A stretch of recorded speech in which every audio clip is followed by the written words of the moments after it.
Amo este sonido. Amo el sonido de los pájaros y del aire. Esta es la granja.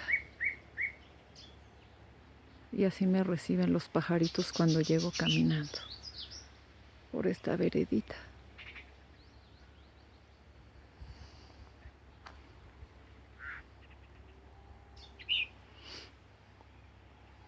A ver si se dejan ver.